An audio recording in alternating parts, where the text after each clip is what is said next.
Hey everyone, you're listening to the Breezy Moms Podcast, a weekly show that chronicles the adventures of motherhood.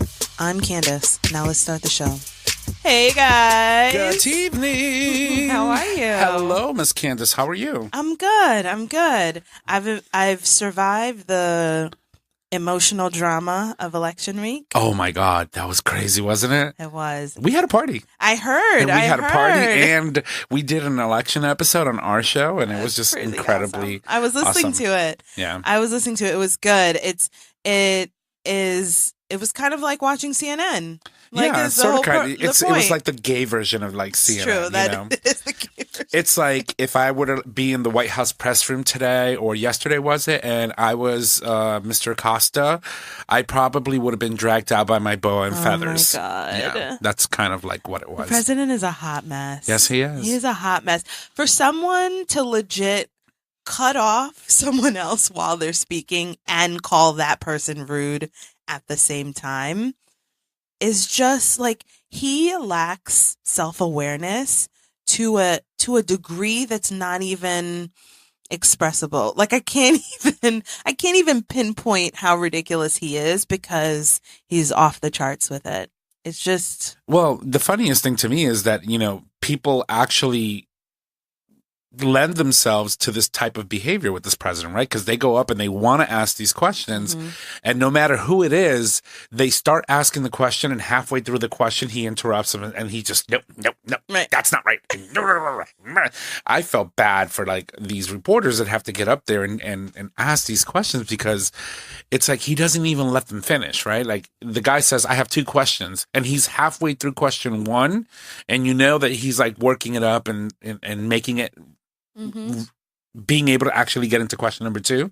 Like he's lining it up, mm-hmm. and he couldn't even get halfway through question 1. And then by the time the president is done berating him, he doesn't even remember what question right. 1 is or 2 was. Although I would say that's a lesson in like, get to the fucking point, because sometimes people ask a question, but there's a whole paragraph in front of it. Like, it's not really a question if you're look making at who you're dealing with, though. You sort of kind of have to like really. I thought it was hilarious. Hilarious. I feel bad though for the lady from PBS. Oh, what happened? The reporter, the young one? black reporter from PBS. I didn't. When he started. Oh, you didn't see this? No. So this news conference was for about an hour and 20 minutes, and I'm like, oh my God, I can't believe the man talked for that long, let alone like berate people for that long. But one of the reporters from PBS actually got up and started asking a question, and again, as he did with others, he interrupted her halfway through, and her question was something along the lines, and I can't remember what the question was.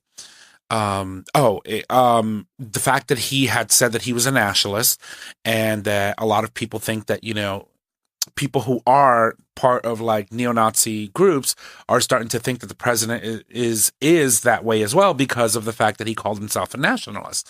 And he stopped her halfway through and says, you are rude. You are rude, and that question is racist.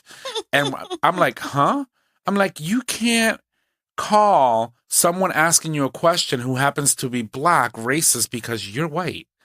You've never experienced racism in your life. Mm-hmm. The question is valid. Stop jumping around the question and answer the goddamn thing. Yeah, that's that reverse racism shit. That's not a thing. Yeah, I was like, you know what? After like 30 minutes of that shit show, I went in the kitchen and started cooking, and the boys were just sitting there yelling at the TV. I'm like, you're literally allowing yourself to work yourself up. Yeah. I'm like, you're a glutton for punishment. Is that what they say? Right. Yes. Because you're literally sitting through this entire conference, and all you're going to do is yell at the TV. I know. I'm thankfully during the day I miss out on some things. I only get headlines because I don't have the bandwidth to tune into anything with 6 kids running around me all day. And it was election day. It kind of saves me. It saves my emotional self. So it was election day. Did you go out and vote? I did, of course. Awesome. Did you take your kids with you? I didn't. So I was thinking that, yeah, that's exactly what I was thinking. A missed opportunity. And I try to give myself some grace, mm-hmm. and then in other times recognize a missed opportunity. I think sometimes we think so much, I'm talking James and I, about getting it done. Like, what's the fastest way to get something done? Because we have so many different things to do, so many different balls running, and I open at 7:30 in the morning, that we were just like, okay, you go first and then I will go, because the thought at 6 o'clock in the morning of getting the two boys dressed and ready into the car, even if we had just taken them in the pajamas, like it feels like something that's just too it hard is to do very involved for such a little, you know what I mean? Such a little reward. And then in the moment we make a split decision that the reward is not worth the work that we have to put in. Yeah. And to be fair and honest, like sometimes that's true. And then in other times, I think that in this case particularly, it was a missed opportunity, especially because the line wasn't that long. Mm-hmm. You know, there were only like 4 or 5 people in front of me, which is great. And Lincoln at school, Lincoln told me, I don't have school tomorrow because you and daddy have to vote. So they had talked about it a little bit at school, and it was sort of teed up well enough for us to be able to just kind of add on a little bit to it. And we didn't, for sake of like trying to get the day started. Yeah. So, you know, it gives me pause, like to take pause and reflect on when there are times that it honestly is, you know, I forget what, there's a saying that's something like the work is not worth the cake or whatever, you know, like the amount of work it takes to do something is not worth the outcome. Yeah. And there's some catchy little phrase. Well, plus they're also young too. I mean, you've got a 4-year-old. Right, but what I'm saying is Lincoln at school, they were talking about it. So he's young, but he understood enough to say that school is closed because you guys have to vote. Maybe he does or does not know what voting means, but he knew enough to say that. And I think it's just reminding myself as a parent and as a person who deserves a little grace from every now and then to take a minute to sort of like really think about where I want to use my coins in that situation, and sort of take the loss of time because it is that important versus like saving the time, because taking 2 kids out anywhere, taking 1 kid out anywhere is insane. Just you think you can run in and do something, and it never is. Like, I just have images. I just imagine like we trying to get into the school, and he's like, "Oh, let's go to the playground," and then it's like a full blown like throwdown because we can't go to the playground. You know what I mean? Gotcha. Just those kinds of things. As a parent, you're trying to think like, what's the fastest way that I can get this done so that I can vote, because that's the actual important thing. Than this like extra. This little bit of extra. Well, hopefully as they get older, it gets easier. And yes, then, as they get older, it will get easier. So one of my clients took the baby, but the baby is in a car seat. You know, there's it is, I mean, it's a heavy thing to carry in, but there's none of this like unforeseen, like it could go sideways sort of thing when your baby is really little. And then when they're a little bit older and they understand, because you could have showed up and the line was super long and you're outside in the cold, and you know what I mean? It's that's true. It's a lot to think about, and that wasn't the case. And I ran into my neighbor and we were chatting for a quick minute as we were leaving, that the line was so short, but I really think that's the like unrecognized benefit of living in a city where there's so many polling sites. Like there's every school in New Haven, basically every school in New Haven is a polling site. We have like 39 schools. You know what I mean? And there's some places I was watching whatever I was watching. They're like, people have to go, 5-10 miles to get to their nearest site. And it's in some place, I don't remember where it was. In Dodge City. It wasn't even in their actual city. You had to go into the next town over. Where's Dodge City? I don't remember what state it is. Yeah. I know that I was watching news, and originally they had the polling place at the... is that the place where they moved it? The stadium? I don't know. I just saw one. They moved it. Their convention center is in the center of town, and that's where everyone had always known that they needed to go and vote.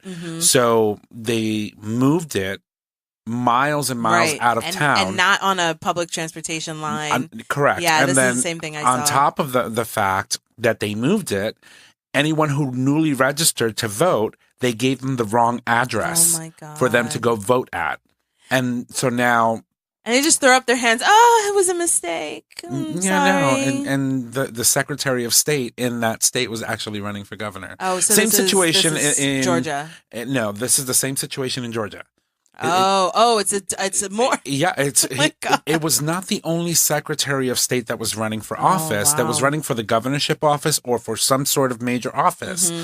When they're actually running the actual election that was happening in that state. And it's crazy. And of course, Republicans think they're slick, but we call them out on their shit. Oh my God. And so it is what it is. It is what it is. And I can tell you this, though. I do sleep better at night now. Like last night, I slept like a baby, knowing that we have some sort of check or balance on this crazy president. That's a good point. That's a good point. And I don't blindly. I mean, we still don't have it. It starts January. Like between now and January, the world can end. I know. That's how I feel. Especially because this dude thinks he can do everything with the swipe of a pen. Mm-hmm. Oh my God. So, well, we. So I would ask you, how are your boys? But I think we've already talked about your boys. Yeah, the boys are good. The only other thing I was going to say really quickly is Emery kills me lately this last week. I tell him to do something and he goes, no, you do it.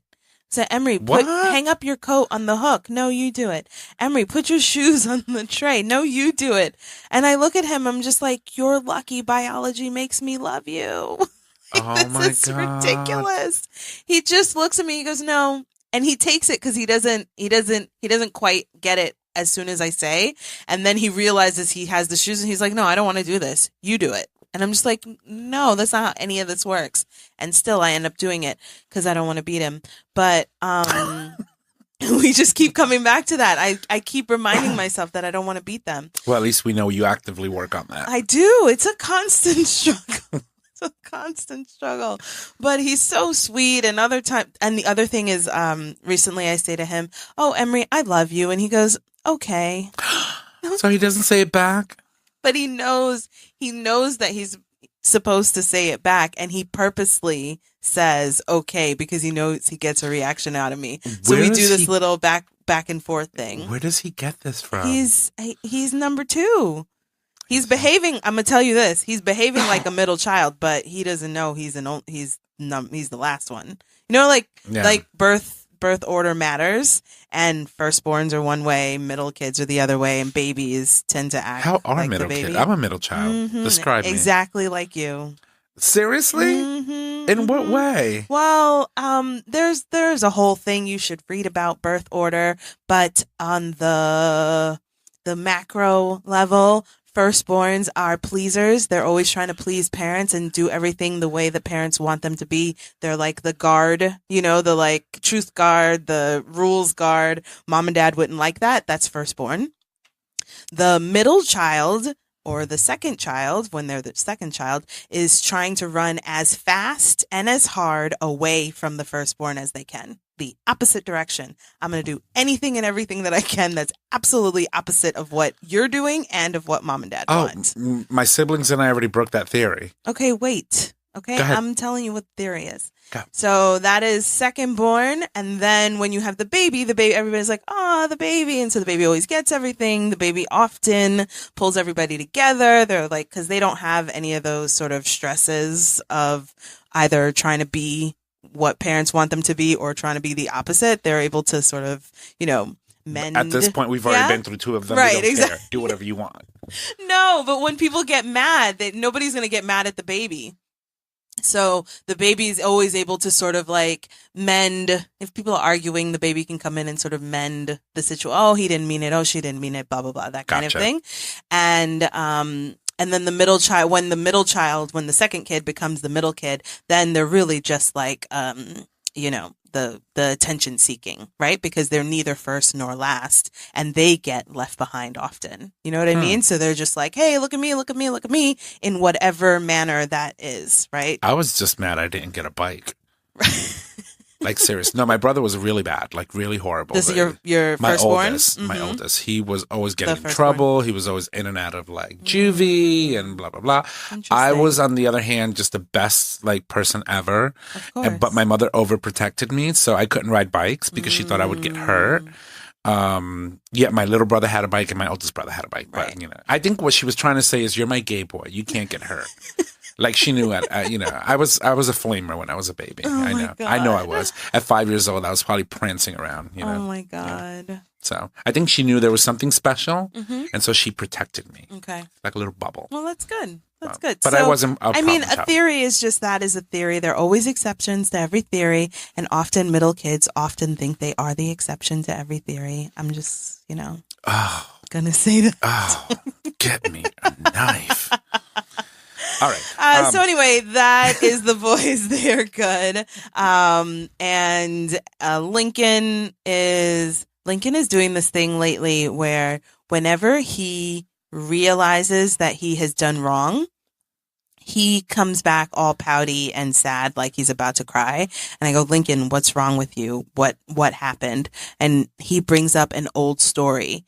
And he's like, I don't like when you do that thing when we went to the place and then you were mean to me and you said the thing and kind of tries to guilt me out of being mad at him for the current situation. And so we just had this conversation tonight where I was like, I asked him what's wrong. And he brought up a story from like 4 weeks ago, like a long time ago. I'm like, why are you still holding on to that?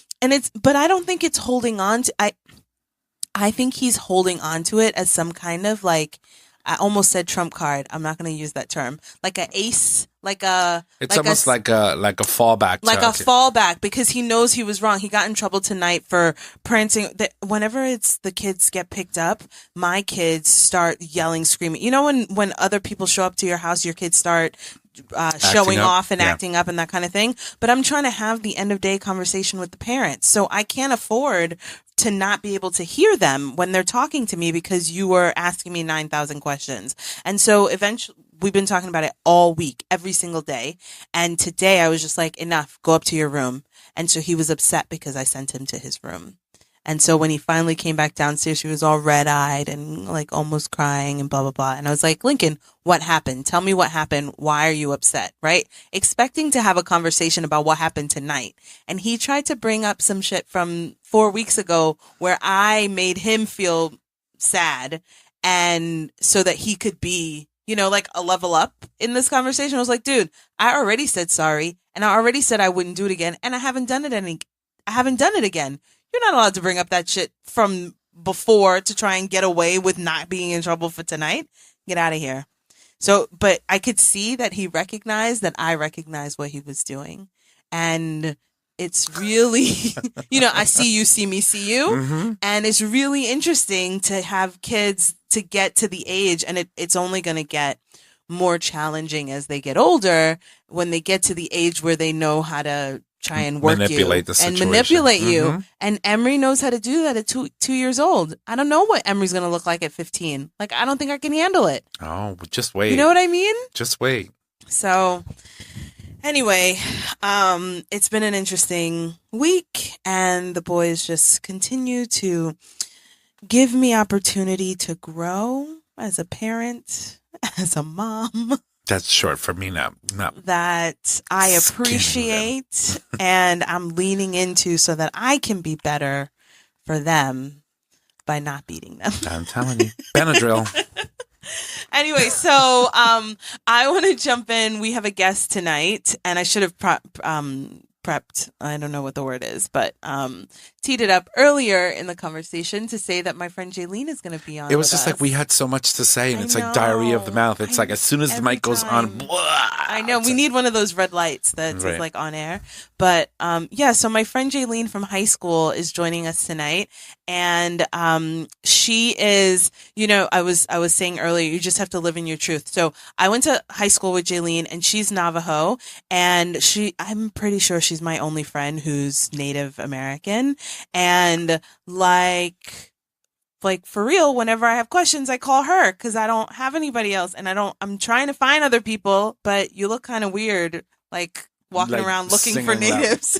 Well, hey, are you Native American? Can you be my friend? I'm sure that you could probably go on Facebook and find a Native American group. There's groups for everything on Facebook. I know and then any question you have, you can ask, and I'm sure that someone probably will answer.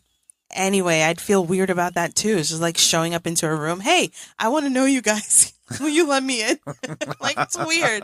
But where was I going with that? So I've known Jaylene since we were 15. We went to the same high school, and she actually came from I think she's from Phoenix. Are you from Phoenix, Jaylene?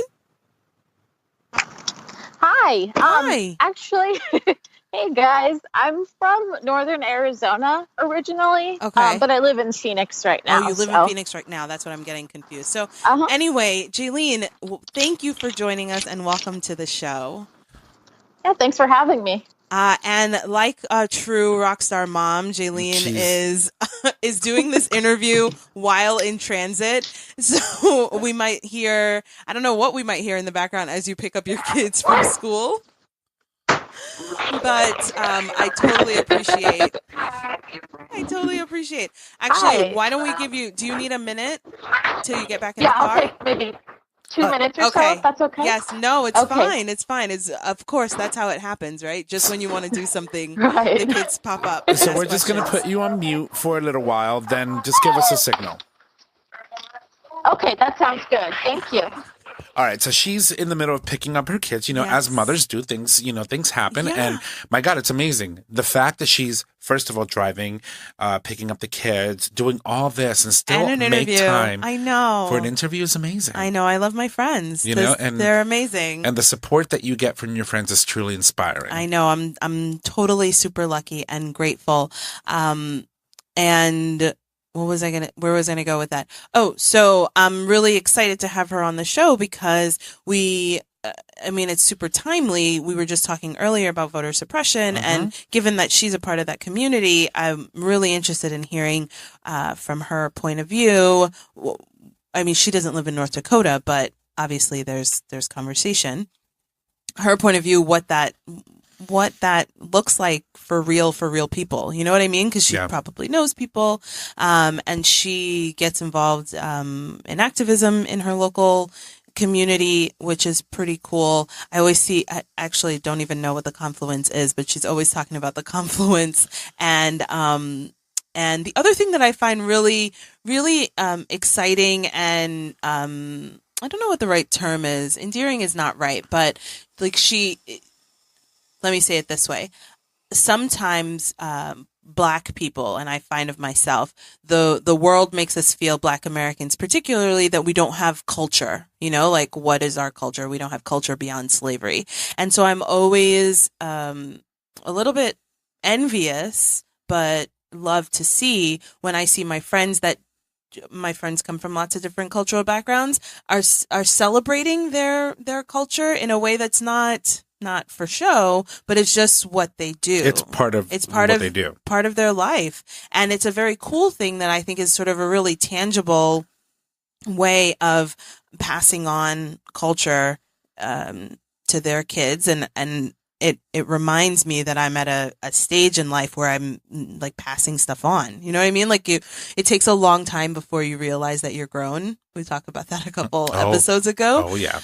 Several episodes ago, but just this idea that I'm in a position to pass on my culture, and I'm still trying to figure out what that is, even though I know that like the world lies when they say Black Americans don't have culture. I still don't have a super tight grasp on what exactly that is. So one thing that's great, the easiest thing I think for culture is language and food.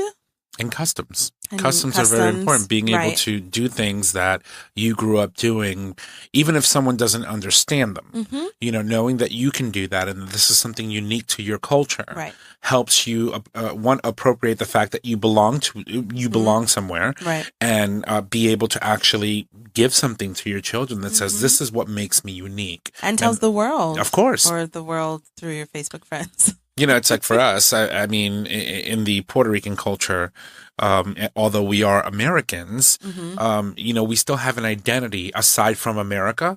And it's very unique in the sense that we take pride in some of the things that we do and we eat. And they're immediately identifiable, you know? Right. And if we don't teach our kids that, it'll be gone, Is mofongo Puerto Rican? I believe mofongo is Caribbean. Influence, but it's more from the Dominican Republic, like mofongo and what's the other one? What is the food? El mango. A mango. Mango is. I just had some of that this week. I was at a potluck with it was a room full of mostly Latin American women, and some mangu came, and arroz con gris. Arroz con gris is Cuban. It's like black beans and rice, but that's what they call it. And something that has, it's like yellow with eggs and maybe potatoes in it. Have you seen it? It's kind of like a cheesy sauce. Do you know what that is? Yeah. Okay. But Anyway. I mean, so but food is big. Food is big. Yes, it is. And what was cool for me in that space is I connect to my mom is from Belize, and so I talk about being from Belize, and I'm finally coming to terms with being Latino, but it's Latino but not Hispanic, right? Because Hispanic is language. Is it Latinx? Like the Latin with an X? Latinx? Yeah. So Latinx is a new term. I'd actually love to have somebody come on and talk and explain. I need to sort of kind of get the Latinx. lowdown on this because these new words are coming up and I'm like, all right, really? My only understanding at a very high level is, in Spanish you have the male and female, Latino or Latina, and so eliminates the gender. It eliminates the gender. Yes. Gotcha. The other thing I was going to say too, that when it comes to culture, it's so important to be able to self-identify in your uniqueness, right? That even spices can help identify a culture. Like, for example, for us in the Caribbean or even in Puerto Rico, like we're known for adobo, right? You say adobo and you immediately associate it with a Puerto Rican. Or if you say, for example, cumin, or even can be associated with, Asian, Indian people that cook with a lot of these types of spices. So even a spice can be something. Ricardo is Belizean. What is it? Ricardo. That's a name? It's a spice. It's a red kind of spice. It gives the food this reddish color. Oh, so that would be like what we use as sazon. Very similar to that. Interesting. But yeah, I was saying the whole Hispanic, Latino, but not Hispanic. Hispanic has to do with speaking Spanish. Latino has to do with being from Latin America. Although I believe I really have not gotten into all the different like nuances now with all these new words coming up. The easiest thing is people from Spain are Hispanic. They're not Latino, right? Because they speak Spanish. Hispanic is Spanish speaking, and Latino is from Latin America. Anyway, interesting. Jaylene, are you ready? Yep, I'm here. Okay, cool. Hello. Okay. Sorry. We can go on tangents sometimes, and it's like, and then we just gotta haul ourselves back. Yeah, I knew that you were probably hustling and bustling over there, so we wanted to give you enough time to be able to get settled with the kids and stuff. So, welcome to the show. Welcome. All right. So, I feel like I didn't do justice to who you are and everything you're doing these days. So, tell us a little bit about you and your two girls and what you're doing in Phoenix right now. Sure. Well, my name's Jaylene. I'm from Northern Arizona originally. My family's all from the east rim of the Grand Canyon. I have two little ones, Nina and Najun. They're 9 and 7. We currently live in Phoenix, and we are just trying to make it out here. So, yeah. Is it like 1,000? Is it like 102 degrees out there right now? Oh, it looks hot. Beautiful. I can see you. It is gorgeous. I think I'm hot because I think I was hustling everywhere, but it's like 75 degrees right now. Oh, that does sound beautiful. Oh, we had that a couple days ago here, but we can't get used to that. That's climate change for us. Yeah. Like I want to love it and I want it to stay, but I know it's not right. It's not natural. Okay, so you're living in Phoenix right now with your two little girls, and so I just want to jump in to the questions that I had for you, if that's okay. Is that okay? Yeah, that's fine. Okay. So the first thing I wanted to ask you is when identifying yourself, how do you refer to yourself? Like, I don't know what terms come in and out, and I don't want to be saying the wrong thing. Are you Native American? Not, like, what are the terms that you self-identify with? Well, for me, I'm Dine, which is the Navajo word for Navajo. It's the people. Okay. I mean, it just depends on what tribes prefer. I think people are way more comfortable with general terms. I don't get offended by Native or Native American. American Indian is a little ambiguous, but yeah, for the most part, I'm okay with Native. Okay. So And then just to repeat what you said, Dine is so Navajo is a language, not a people? yes, it's a language and a people. It's like whenever we refer to Navajo, we don't say Navajo, we say the Dene people or Okay. the Dene language or Oh, are you interesting. Dene? So, Oh, and so where does Navajo come from? um, well, the language or the people The term, if Dene or the is the term. term. If Dene is the Oh, name, then why do we say Navajo? gotcha. It's a Spanish word, actually. Oh, I think it interesting. As usual. may, yeah, I think it may mean like thief or I'm Oh not sure. Lord. Miss Yeah, which is why we try to stick with Dene Dene. most of the time. Tanae. Yeah. All right, so we'll stick with Dene. Oh my God. Okay. And then if we can go back just a little bit, have you ever lived on a reservation? Yes, I grew up on one for the first 8 or 9 years of my life. So it's basically all I knew until I maybe reached junior high age and migrated down to Phoenix. Okay. And what was that? What was it like growing up on a reservation? Oh, it was pretty awesome. I was Because of course pretty. that's not what we hear in, you know what I mean? When people talk about the reservation, it's not like, oh, it was fantastic, butterflies and sangria, you know? Well, as a kid, it was amazing, but I definitely had difficulties. My family was extremely poor. My grandmother lived without electricity or running water. We didn't have any infrastructure where she was. And, it was pretty rough living. But as a Hmm. kid, I absolutely enjoyed it because there was a lot of stuff to do, like a lot of running around, a lot of space, a lot Hmm. of rocks to explore and canyons to hang out in. So So you I didn't had know there was fun. a problem. So I mean that speaks to your family, right? Like that cuz sometimes kids know when things are hard, you know what I mean? And then there are other times where families take pride in knowing that they've sort of sheltered kids enough that they're able to be kids and not burden, take on the burden of adults. Well, it was different. I think I definitely noticed the change between having access to electricity and water and not having that Okay, well access. that's a thing.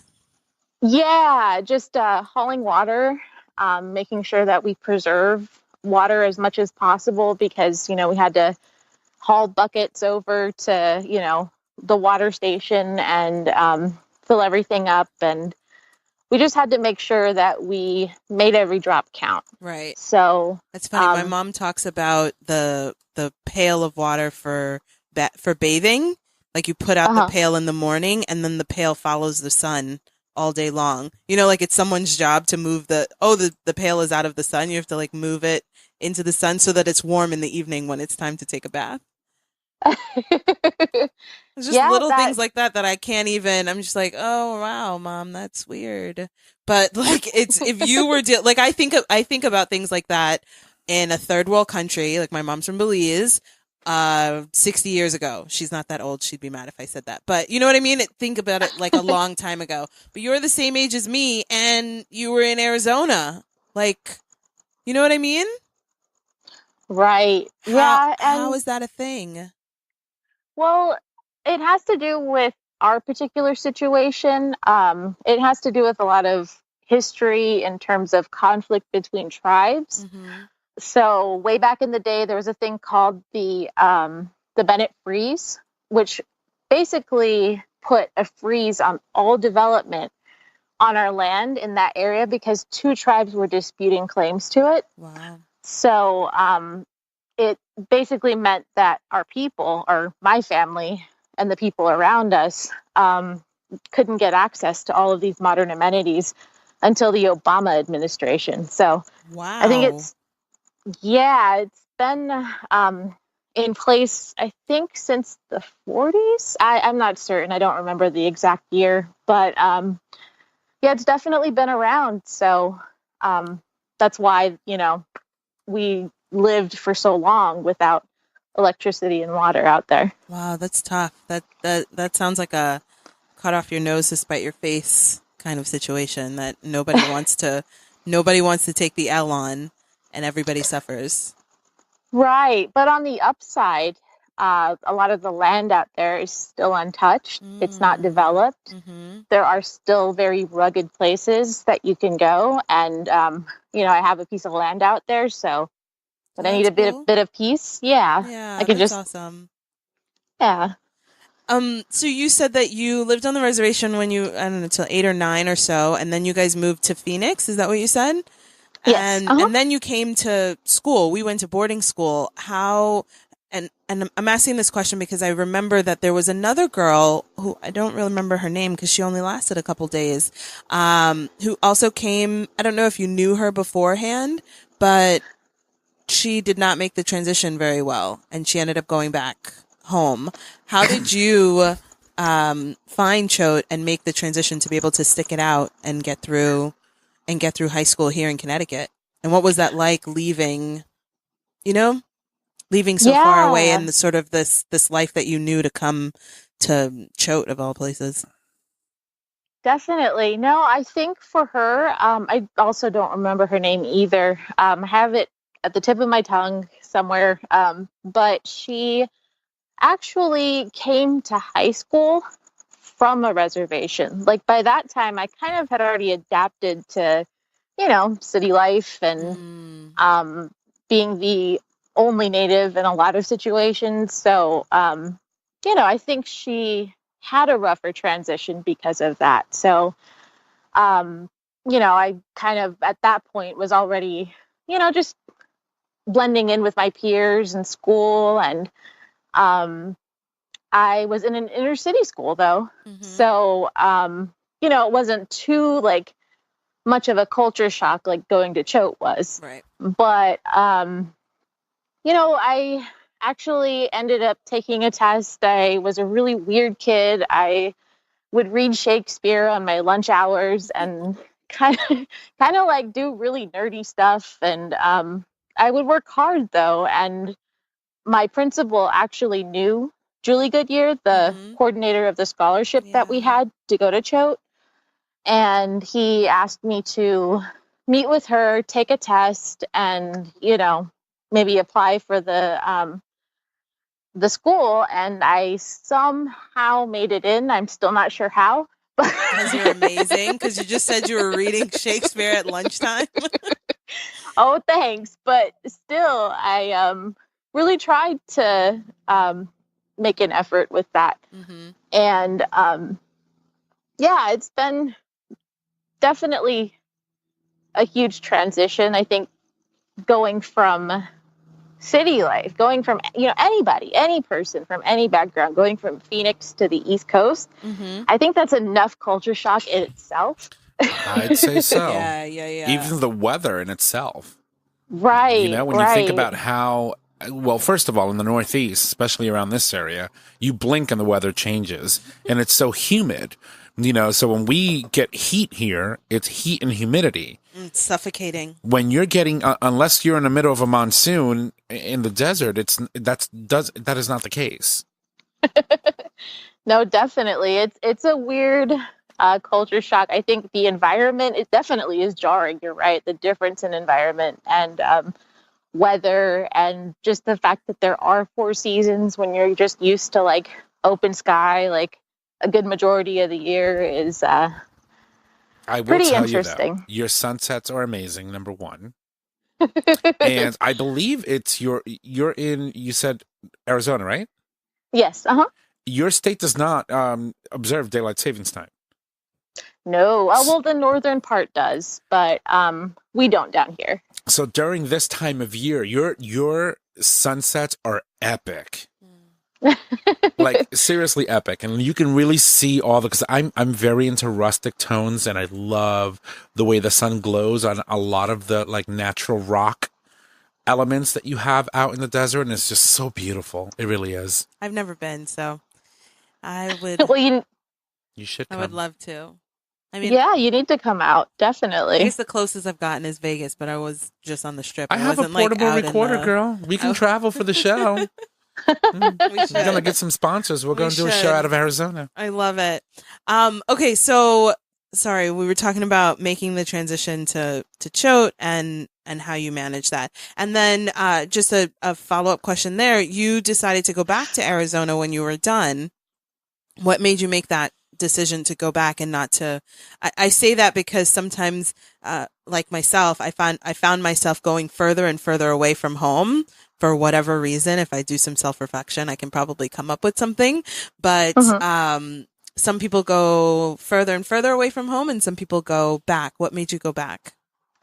Well, first I actually got into Eugene Lang, the new school in New York City, Mm-hmm. to go to college there, but it was just astronomically expensive Yeah. to even get a dorm room in the city. Mm-hmm. So I just decided at the very last minute to be frugal and to just come to ASU out here. And it was pretty neat. It was very awesome to be around people again that, I can kind of relate to in terms of like, you know, culture and upbringing and everything. So it was pretty neat to come back because Mm-hmm. there's a ton of support out here for Native kids. And, the undergraduate programs out here aren't that terrible either. No, that's great. But yeah, it was nice to come home. I absolutely love being back. So That's amazing. And when you are in a place outside of Phoenix where there are lots of other Native people, and so you're sort of around people that you know, not maybe not that you know, but that you look like. What do people like think you are when you're on the East Coast or when you're not in a place where there are lots of other natives? Do people immediately think that you're native, or do people kind of like they're like pointing at you? You, where are you? What is this? Like, what's going on here? I think most people in the States can kind of guess that I'm Native. They're pretty like, it's either Mexican or Native. It just depends on, That was you my know, guess. yeah.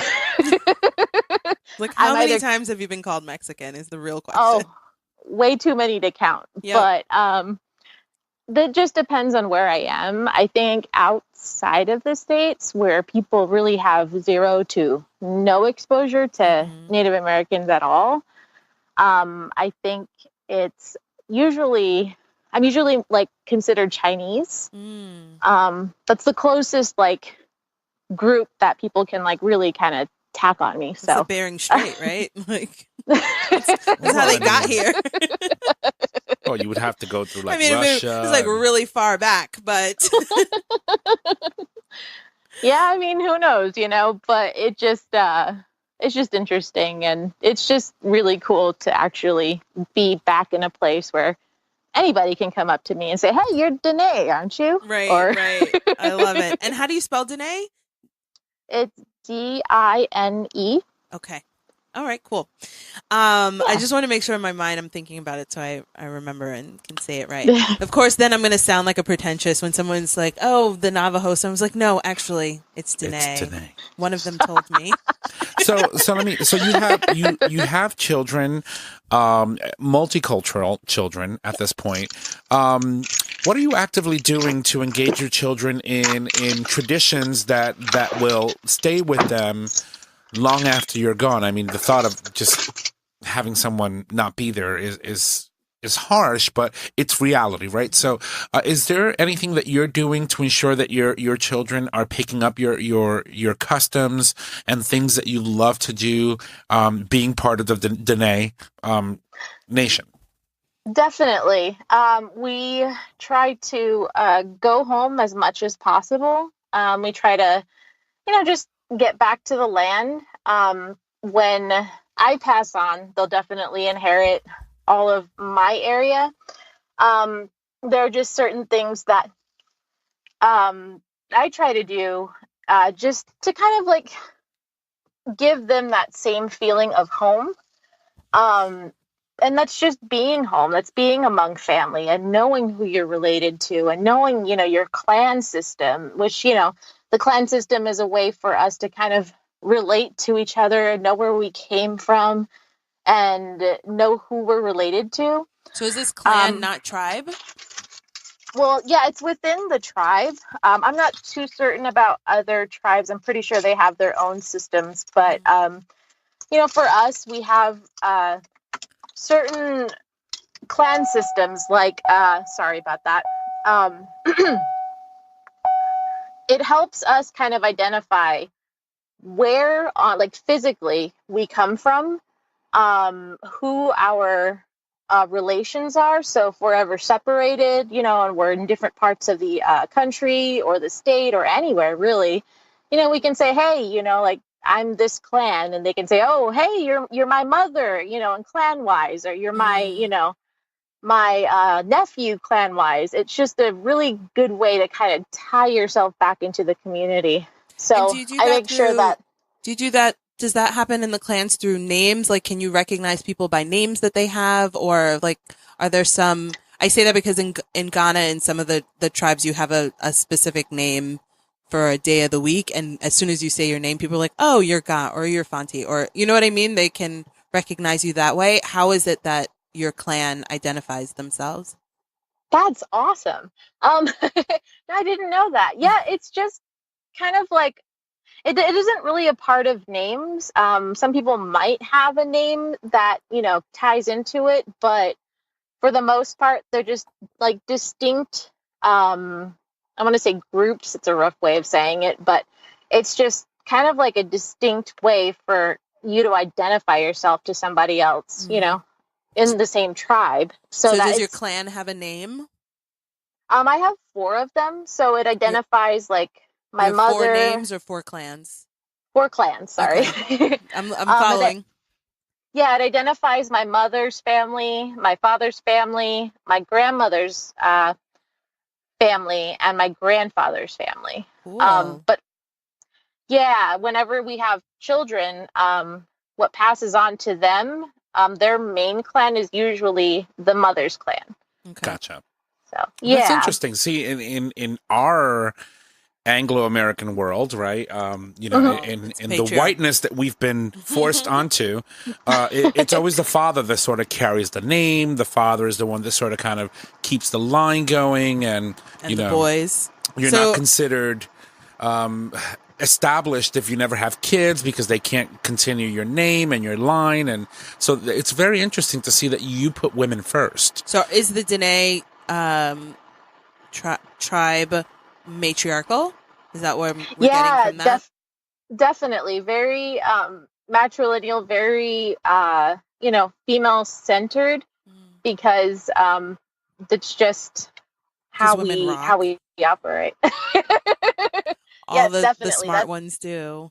Put women in charge and things go right. That's awesome. That is fantastic to hear. So, piggybacking off of that, we were talking about your kids. So your kids are half black. Is your husband also Dine native? What's the connection there? No, I think he's originally from Chicago, but I think his family's actually from Alabama. Mm-hmm. But no, he's not native at all. Not that I know of. Right. So not that he knows of, right? Well, I asked that because we've talked before. They're often Black Americans, Black people. There's this like, oh, I've got Indian in my family, right? Like high cheekbones and straight hair, that kind of thing. And given some of the research that's come out from Henry Louis Gates that says that often Black and Native people didn't mix as often as we'd like to think they did. I just find it very interesting that we're so like I say that very loosely. Black people tend to have this like, oh, I have Indian, and they say Indian, or I have Native American in my family. And now you have kids who like, I can see you, right? Like right here, not like a great grandmother that we don't really know. Like like you right here are Native and their dad is Black, so they are growing up as half Black, half Dene. And how have you had any situations that come up where like there are issues around that, or discrimination from Black people, from Dene people? Like, what does that look like? What does it look like for them to be half Black, half Dene? Well, I can first say that in terms of Black people, Black people as a whole are extremely welcoming, honestly. That's been my experience. Mm-hmm. I have not experienced any discrimination at all. In terms of natives, I know, there actually are a lot of half Dene and half Black youth on the reservation. So I think it's actually becoming a little bit more common. Oh, interesting. So I haven't had any issues with that. The only thing that I can think of is going into public and people not thinking my kids are mine. Oh, that's real. So that is Yeah. real. So is that because they take after their father more than they they present- do you? Or they present more? They present Black. I guess so. I mean, I don't see the differences. Like when I It's look hard at because you're them, their mom, because they Yeah. look like you.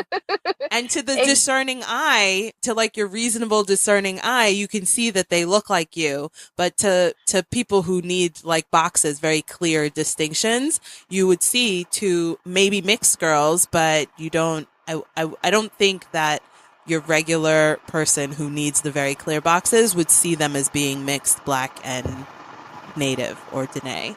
So they look, if I'm being like just like honest, it would be like if a white woman had mixed kids and the kids present Black and people ask if these are your kids, or if a Black woman has a kid who presents white, like phenotypically, I think that's how you say it, presents white, you look like the nanny. You know what I mean? Gotcha.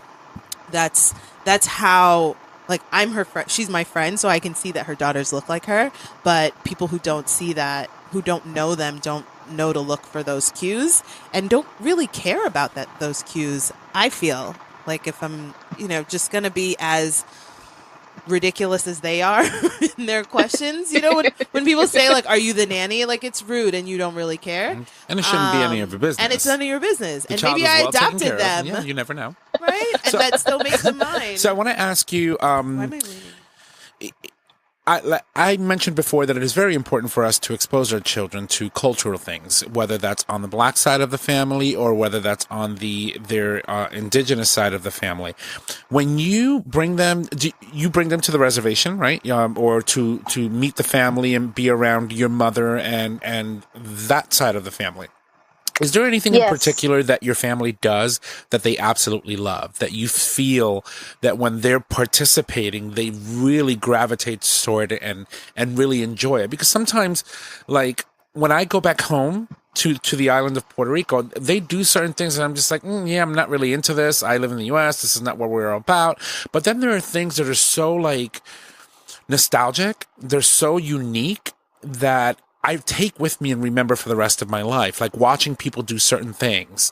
Is there anything in particular that your children pick up when they're with your family, when they're with your side of the family, that you think is going to be something they'll take with them for the rest of their lives? And let's extend that to when they're with dad too. Sure. Sure. Yeah, actually they love sheep herding, surprisingly. That's something that, my family, we were definitely shepherds. That's how we supported ourselves.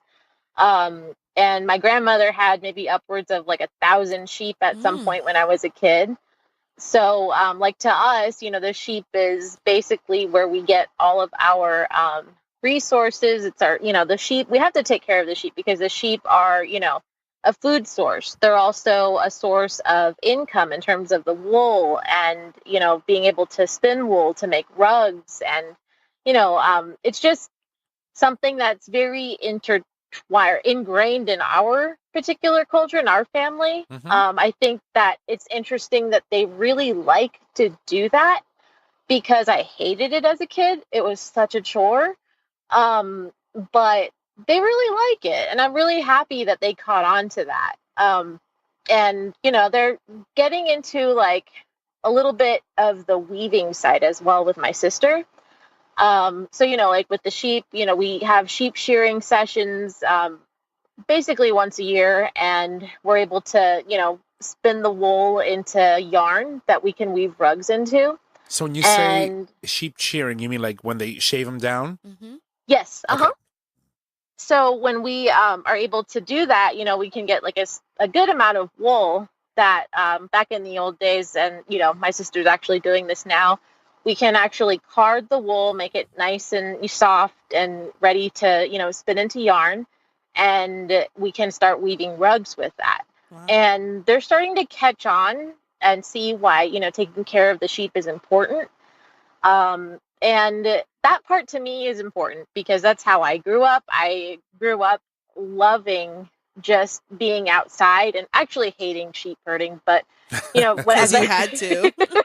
Yeah, but growing up, and being an adult now, I'm like, man, I wish I had enjoyed that like a little bit more. So I'm really happy that they're catching on with that. That's awesome. In terms of their father's side, first of all, I have to say that I am not the authority at all on how to teach my kids, their culture in terms of being half black. I can't say anything about that because I've never experienced it. I think with their father, and he's been working with me too, we try to take them to church because his parents are actually pastors. So they're able to get a lot of the church in them as well, which church is awesome. A big part of Black culture, man.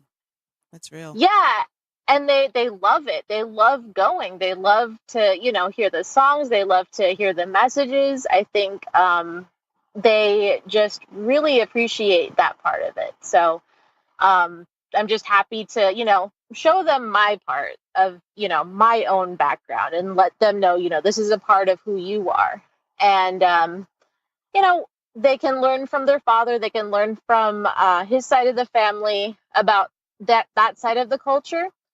But I think as they grow up, it just will become ingrained. It will become intertwined, and it's just really happy to know that they can belong to both groups and belong to both cultures. So. And like you said, there's a growing number of kids that look like them and are like them in your community, so it's not like they are all alone. You know what I mean? Yeah, that's right. And Absolutely. Of course, whenever they leave Phoenix, they'll just look like regular biracial kids, and there's a huge biracial community. The idea of being a unicorn is sort of kind of appealing to me. Right? Of course it is. Well. I just realized what you said.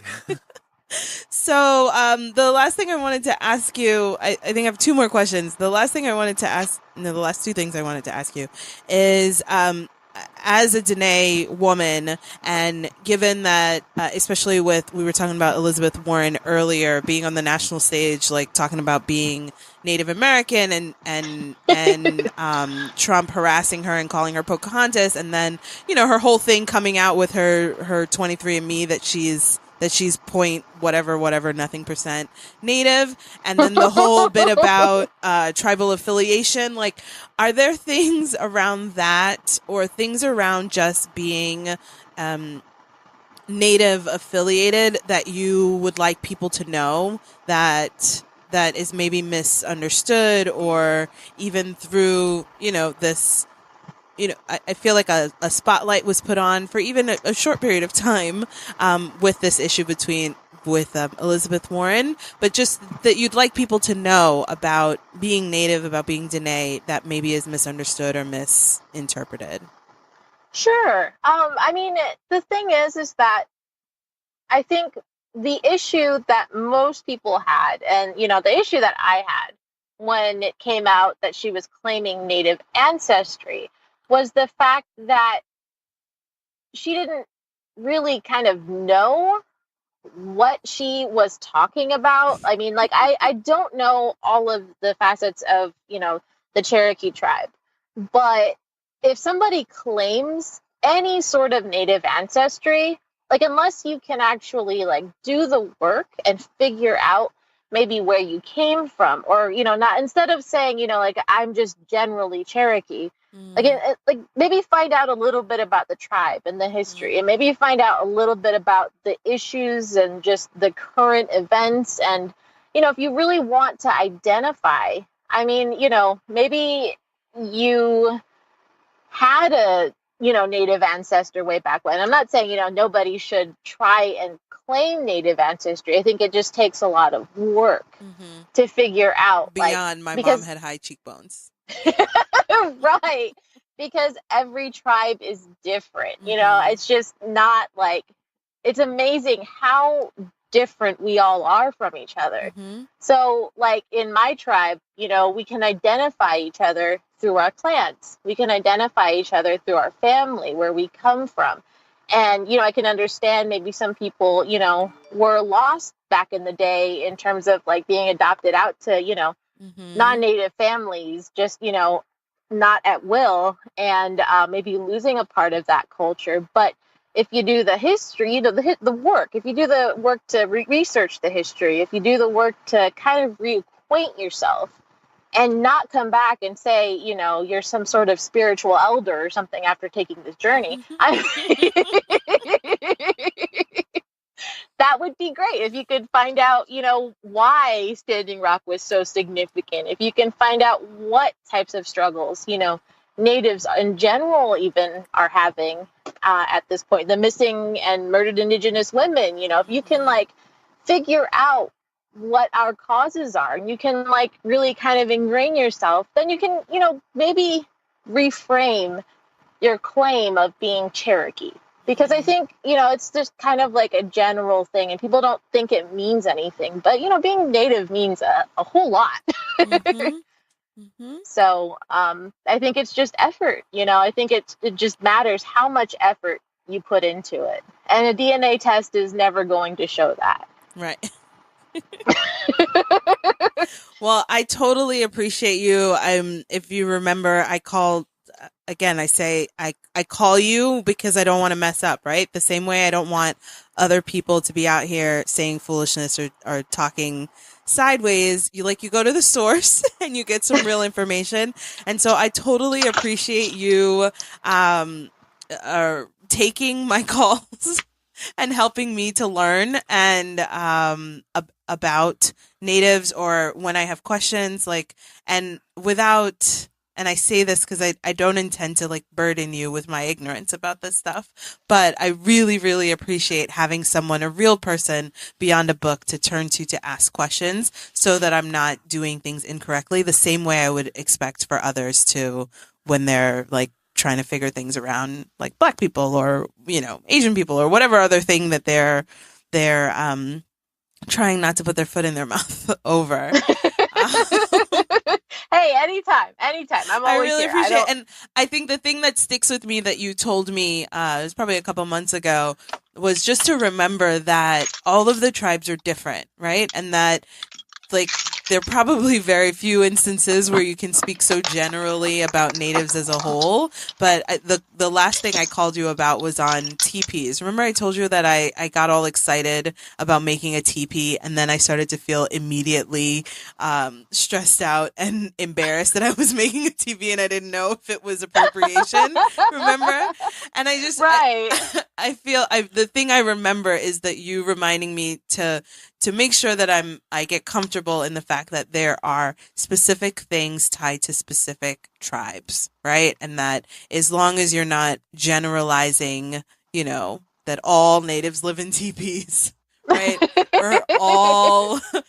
Or that all natives are Navajo. You know what I mean? Or that there are no other distinctions among tribes, that you are on the path, on a good path, right? So yeah. Absolutely. And the fact that you even go that far to figure out, what is the real deal, that's amazing. If people can make that sort of effort, in any sort of instance, I mean, that would be amazing. I mean, people would learn so much about, the scenery around them, the land around them, the people around them. So the fact that you can do that is just really cool. And I appreciate it, which is why I don't mind you asking me as many questions as you'd like. We can turn it into a list and I'll try my hardest. But I've got a running list for you. We check in on a Google Doc. Well, that's Jaylene, fine with me. You have been a joy. Thank you so much for joining us tonight and making time in your busy mom schedule, your busy life to call in and be on the show. I really, really super appreciate it. Not a problem. Anytime. Definitely. Thank you so much for having me. Absolutely. Carry on being a rock star and tell the girls I said hi. I will. Thank you. All right. Have a good Thank night. you. Bye. You too. Bye. Isn't she amazing? She's such a sweet, sweet, sweet person. I really love when someone really takes the time to, one, ensure that their children are getting both experiences, right? Because obviously they come from a mixed family. The children's father's Black and she's Dine. And then, of course, so when you take an opportunity to really expose your children to as much of the culture as possible, on both sides, it's really going to make sure that they have a very well-rounded view of the world, right? Mm-hmm. Because they have to live in that world. Right. And of themselves, so that when people try to put them in a box, they right? can say no. That's not how this works. Yeah. So that's awesome. Yeah. It's just amazing. So it's really cool. And I actually haven't met her girls. I've seen her when she comes to the East Coast. But I believe that she is doing her best, like you said, to teach them all and everything, like any and everything that they need to know on both sides. Yeah, because when you really think about it, both sides of their heritage is equally important to either one of them, because they're going to have to grow up with that. Right. And particularly, I would say on their Dene side, because as I mentioned, they present Black, right? They present mixed. And so in this conversation about like whether people believe you when you believe whatever it is that you say, people would readily believe that they are Black. They might have a harder time believing that they're Native or specifically Dene. And so making sure that they have the language and the tools to really own both of those things, especially the thing that's unseen, is really cool, and something that I think we all struggle with in different ways, and that come to light or like are harder to manage when, like, say in my case, James and I are two different cultures, but we're both Black. You know what I mean? And so trying to figure out a way to pass on these things that are almost unseen. You know what I mean? That mom and dad are different even though we're the same. Yeah. Or like I used to work in schools, and people like to say that there's, the inner city, I use air quotes, inner city schools are not diverse, right? Or they're all Black. Like the school is 99% Black. But that's not true. But the school is still, it is 99% Black, but there's so much diversity in being within Black. Yes. You know what I mean? There's so many different Caribbean countries. There's so many different African countries, right? There's so much diversity within. And just listening to Jaylene talk about like the fact that there is so much diversity within sort of this general Native American term, right? You've got all the different tribes, and then even within the tribes, they arrange themselves into these clans that are different from one another. Well, it also helps them identify them from one another, right? It's which a sense of what identity. We're all trying to do, yeah. Which is about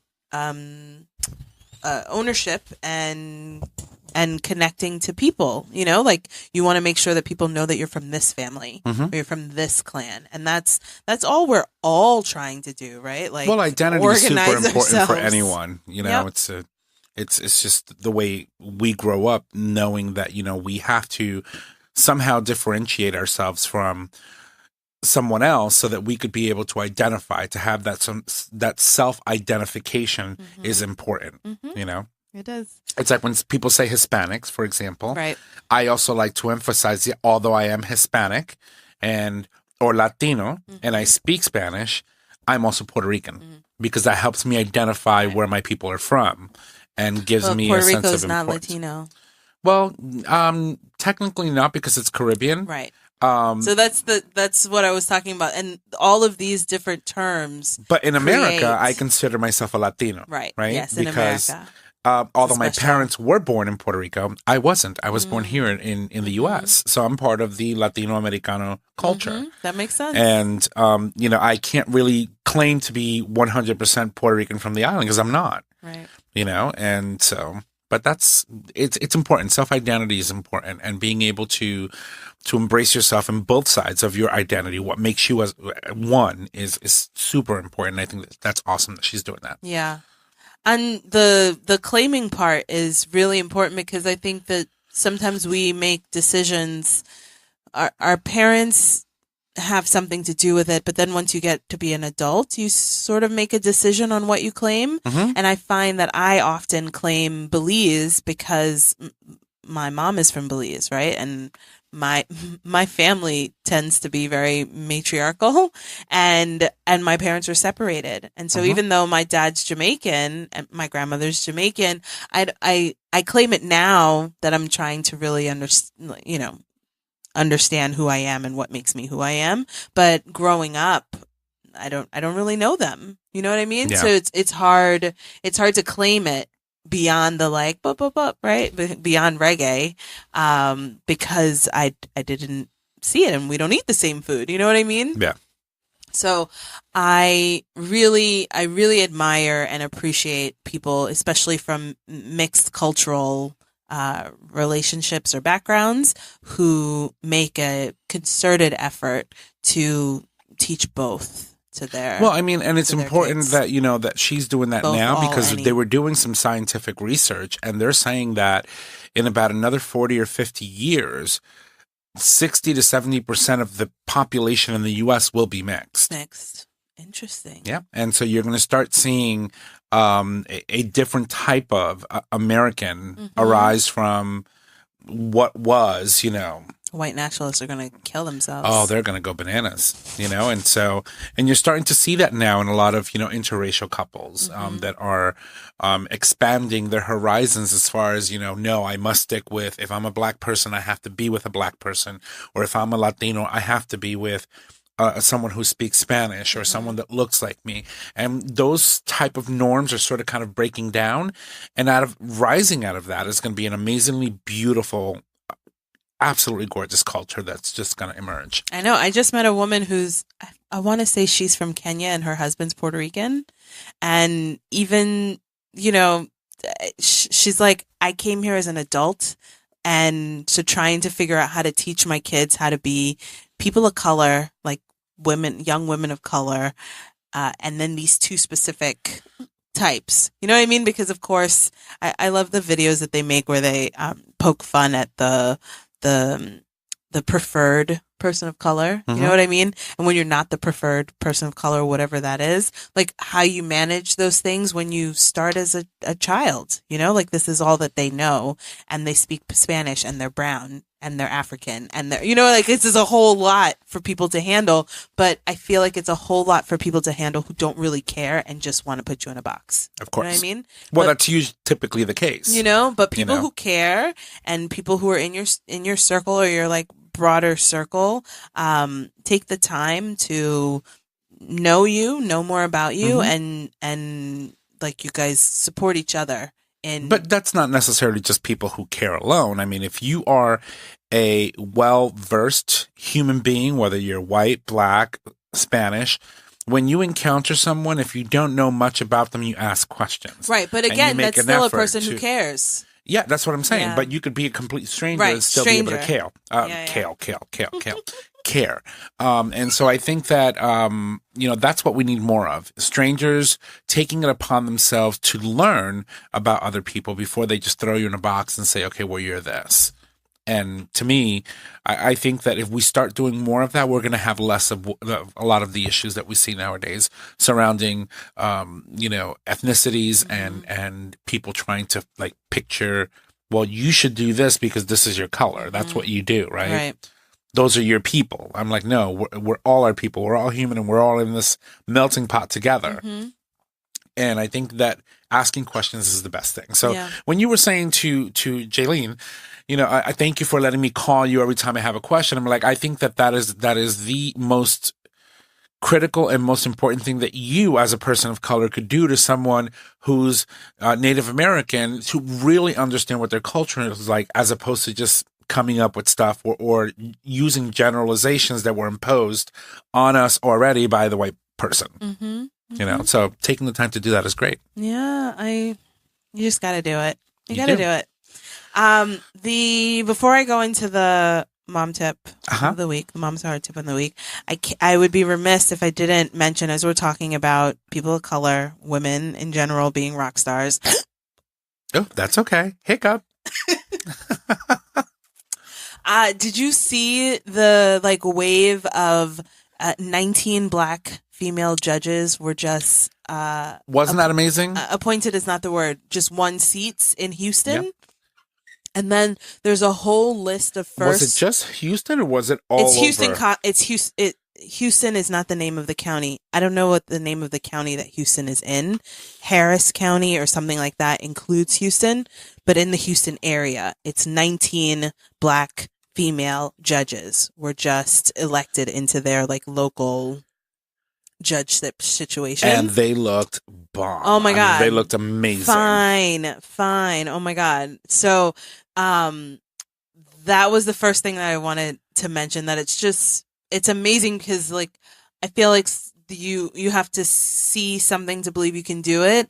And in a time where we don't see a ton of black women or people of color in elected positions, for people to be the first, to take that step. There's so many women who were just elected into Congress.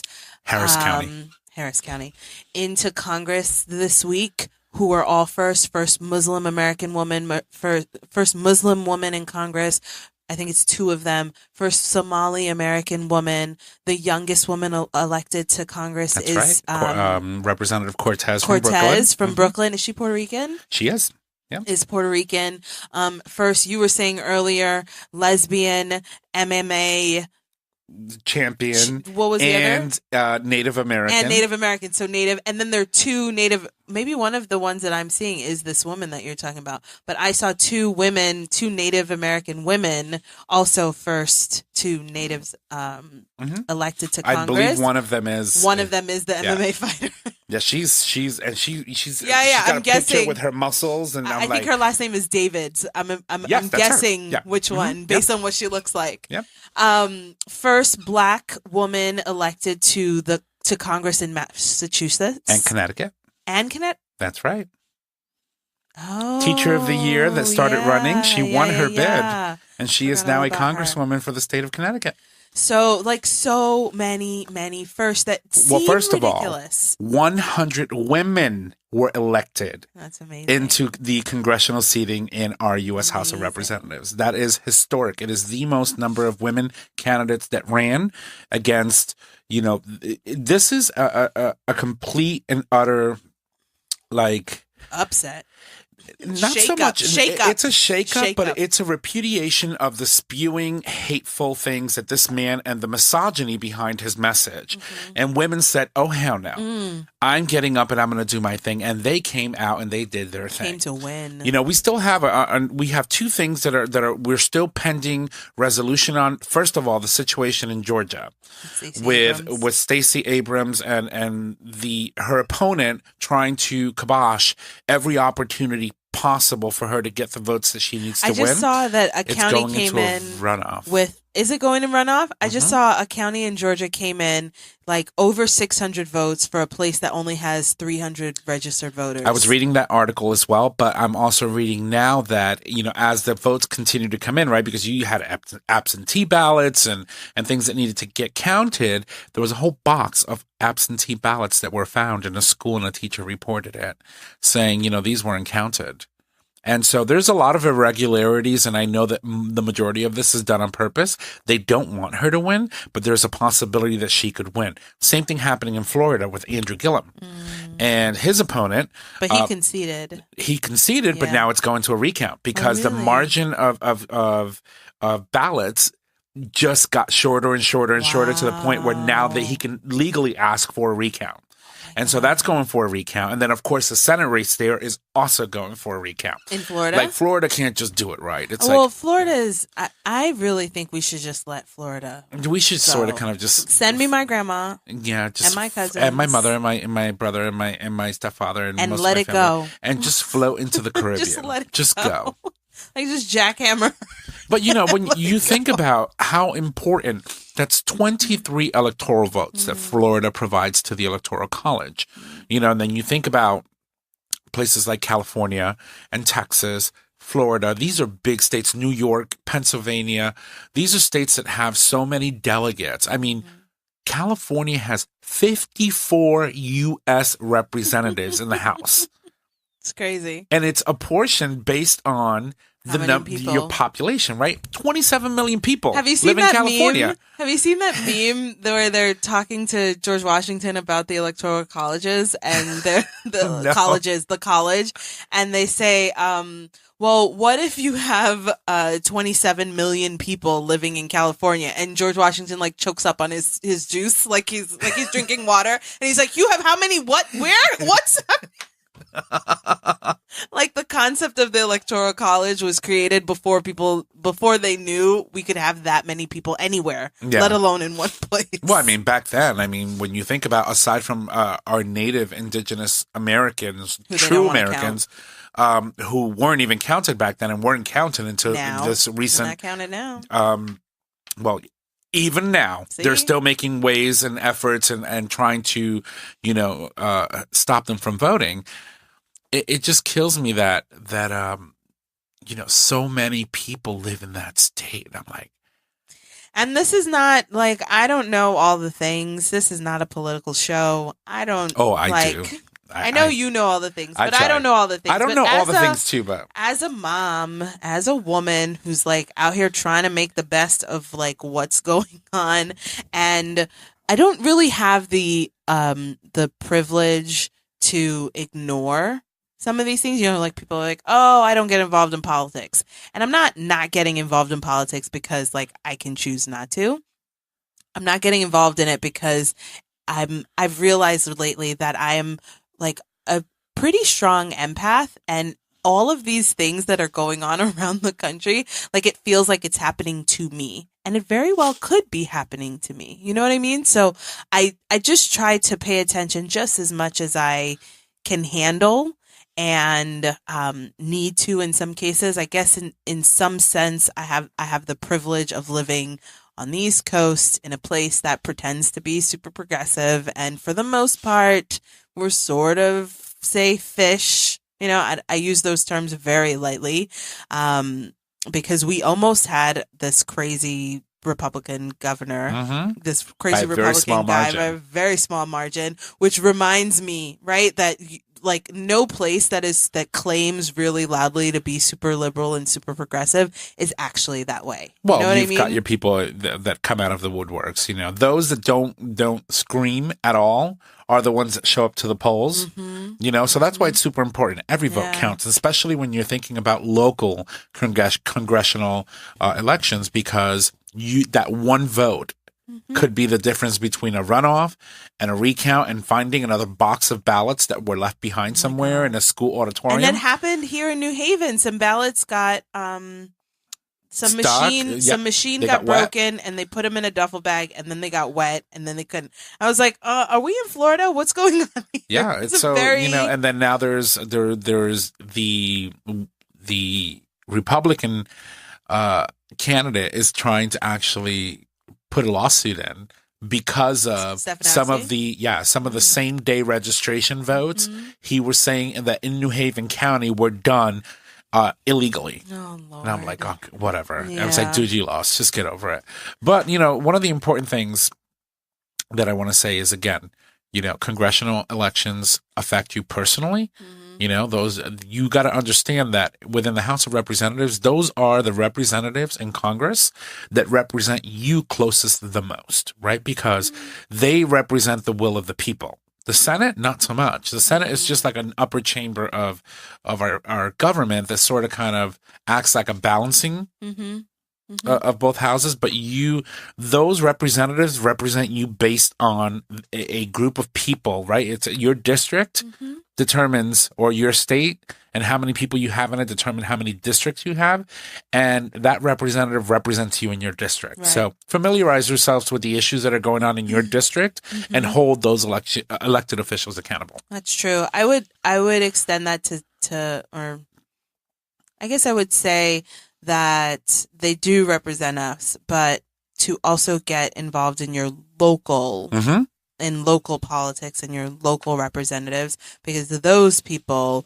really affect your day-to-day life. That's right. Right? Like the dudes, I had a different choice word in my head just now, but those people who like raised the New Haven taxes 11%, those people affect that voted me right now. And so those are the people in New Haven, they're called aldermen, but your local council people and your board of education people and your mayor, like those people make some really important decisions that affect your real day-to-day life.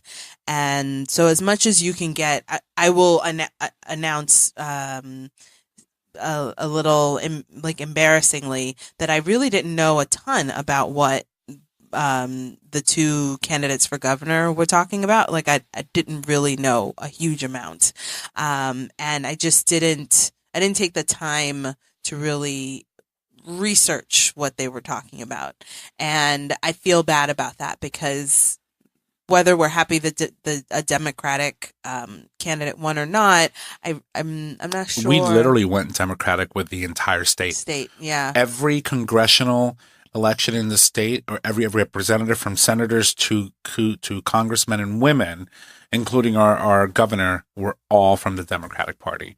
So, I mean, Connecticut really went blue. Yeah. And we also gained, I believe it was 23 seats in the state Senate. So I think there's like 30 seats altogether. 9 of them are Republican and the rest are all Democratic. And we picked up a lot of seats in our own state house as well, in the Democratic Party. So, I mean, there was a huge pushback against the rhetoric that this president was spewing out. And I think it was very evident in this election. Yeah. But as we were talking, we get into these tangents. Women power. The fact that so many women in power were elected, and I hope that more run, because I think, as Beyonce always eloquently says, Lord, Beyonce, run the world, girls. Who run the world, girls? Yeah, I will end on this note, and I know that the Hive will be upset about it, but apparently Beyonce did a endorsed Beto O'Rourke like halfway through the day on election day, and people were just like, why would you waste, like, what a wasted opportunity. We were talking about wasted opportunities. I mean, she could have said that the day before, or a week ago, or any other time, or do like what's her face did, right? Taylor Swift, yeah, right. But I'm going to leave it there. I'm just going to leave it there since you brought up Be nice Beyonce. to the Hive. I'm going to leave it there because you brought it up. But nice anyway, so that is my recap. My what is the term I wanted? My green because there's a green party. My not knowing a ton about politics, but knowing enough and knowing that it matters to me and has an effect on me. Recap on the week. Right? Like I'm not a political person. Actually, let me take that back. I probably am. Probably not on like who's going to be governor, but probably I am feeling pretty political about my thoughts on race. On certain things that are happening. And it's like important. that kind of thing. There's a revolution happening, yes. And it's a beautiful one. You're starting to see a lot of people in various ethnicities stepping up to the plate and saying enough is enough. And change only comes when you have power. Yes. No struggle, no progress. That's right. So anyway, we are here every week on Thursdays at 7:30. Thanks so much for joining us this week, and we will talk to you next week. Bye. This show is produced by Tom Ortiz at Digital Stream Radio. It's available for download on Podbean. Follow us at Facebook at Breezy Moms Podcast or email us at breezymomspodcast@gmail.com. Until next time, don't stress, just breathe.